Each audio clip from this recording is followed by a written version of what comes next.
তো hello friends, আজ আবারও একটি নতুন ভিডিও নিয়ে তোমাদের সামনে হাজির হয়েছি। আমি দীপ। তো ফ্রেন্ডস, আজ আমরা যে বিষয় নিয়ে আলোচনা করব সে বিষয়টি হলো কিভাবে বোরিং সাবজেক্টকে ইন্টারেস্টিং বানাবে। তো ফ্রেন্ডস, তাহলে ভিডিওটি শুরু করা যাক। তো ফ্রেন্ডস, আমাদের সবারই জীবনে এক একটা বোরিং সাবজেক্ট থাকে, যে সাবজেক্টটা পড়লে আমাদের ঘুম চলে আসে, আমাদের পড়তেই মন যায় না, একঘেয়েমি লাগে ওই সাবজেক্টটা পড়তে। মনে হয় যেন এই সাবজেক্টটা যে কবে যাবে আমার জীবন থেকে। তো আজ এই বোরিং সাবজেক্টটাকে কিভাবে ইন্টারেস্টিং বানাবে সে বিষয় নিয়ে আমি কিছু তোমাদের সাথে টিপস শেয়ার করব। সেই টিপসগুলি তোমরা পাই টু পাই ফলো করলে তোমরা, আশা করছি, বোরিং সাবজেক্টটাকে আর বোরিং মনে হবে না। তোমরা ওই বোরিং সাবজেক্টটার উপর ইন্টারেস্টেড হয়ে তোমরা পড়তে শুরু করবে। বোরিং সাবজেক্টটাকে খুব ভালো লাগবে পড়তে। তো ফ্রেন্ডস, সবার প্রথমে first tips, hair soft and relaxing music. তো ফ্রেন্ডস, আমি এখানে যখন তুমি বোরিং সাবজেক্টটা পড়বে তখন আমি সফট কিংবা রিল্যাক্সিং মিউজিক শুনতে বলছি। কানে হেডফোন লাগিয়ে একটু শুনবে, ঠিক আছে ফ্রেন্ডস? কারণ রিল্যাক্সিং মিউজিকটা শুনলে তোমার মনটা ফ্রি হয়ে যাবে, রিল্যাক্স হয়ে যাবে। তাহলে তোমার ওই বোরিং সাবজেক্টটা পড়তে তোমার আর বোরিং লাগবে না, ঠিক আছে ফ্রেন্ডস? ইন্টারেস্টিং লাগবে।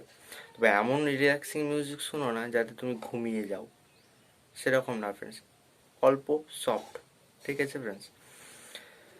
তো 2 নম্বর টিপস, শেয়ার উইথ ফ্রেন্ডস।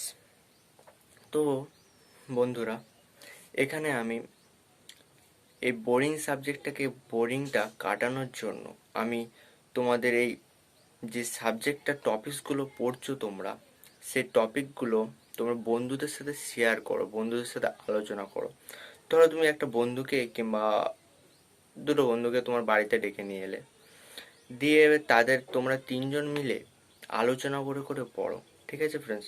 তুমি ধরো একবার টিম ধরলে ওই 2জন বন্ধুকে, তুমি নিজে মাস্টার হলে, টিচার হলে, আর ওই 2জন বন্ধু তোমার ছাত্র।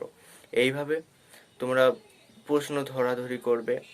তুমি আবার ছাত্র হলে, আবার ওই 2জন বন্ধুর মধ্যে যে কোনো একজন টিচার হলো। এইভাবে তোমরা আলোচনা করে করে পড়লে তোমরা খুব সহজে ওই বোরিং সাবজেক্টে ইন্টারেস্টেড হয়ে যাবে, ইন্টারেস্টিং লাগবে বোরিং সাবজেক্টটাকে। তোমরা খুব সহজে ওটা ভালোভাবে মুখস্থ করতে পারবে, তোমাদের খুব ভালোভাবে ওটা মাথায় ঢুকে যাবে, ঠিক আছে ফ্রেন্ডস? তো 3 নম্বর, মেক এ টার্গেট। একটা লক্ষ্য স্থির করো যে হ্যাঁ, ওই বোরিং সাবজেক্টটা তো আর এর পরের বছর থাকবে না, বা এর এক সময় তো থাকবে না বোরিং সাবজেক্টটা, তখন আমরা ভালো ফিল করব। কিন্তু এখন যেহেতু আছে, সেহেতু ওই বোরিং সাবজেক্টটাকে আমাদেরকে খুব ভালোভাবে পড়তে হবে, ঠিক আছে ফ্রেন্ডস? তো বোরিং সাবজেক্টের মধ্যে যে ধরনের, ধরো, নানা রকম তো প্রশ্ন থাকে না। বোরিং সাবজেক্ট তো জানি, প্রশ্ন থাকে অনেক, যেগুলো আমাদের খুব বোরিং লাগে। তুমি একটা টার্গেট ঠিক করে নাও, যাতে যে এই সময়টার মধ্যে, আধ ঘন্টার মধ্যে আমি এই 4টে কিংবা 5টা প্রশ্ন করব, আমার করতেই হবে। এরকম করে একটা ঠিক করে নাও, ঠিক আছে, টার্গেট। তো ফ্রেন্ডস, 4 নম্বর, ব্রেক।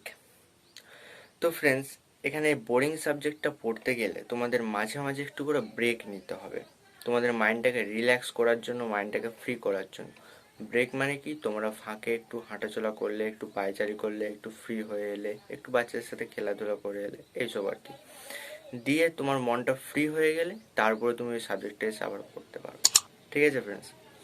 তো ভিডিওটা ভালো লাগলে লাইক করতে ভুলো না, শেয়ার এবং কমেন্ট করতে ভুলো না, আর হ্যাঁ ফ্রেন্ডস, সাবস্ক্রাইব করো, ঠিক আছে ফ্রেন্ডস? দেখা হচ্ছে পরের ভিডিওতে। আজ এতটুকুই। ভালো থেকো, সুস্থ থেকো, নিরাপদে থেকো।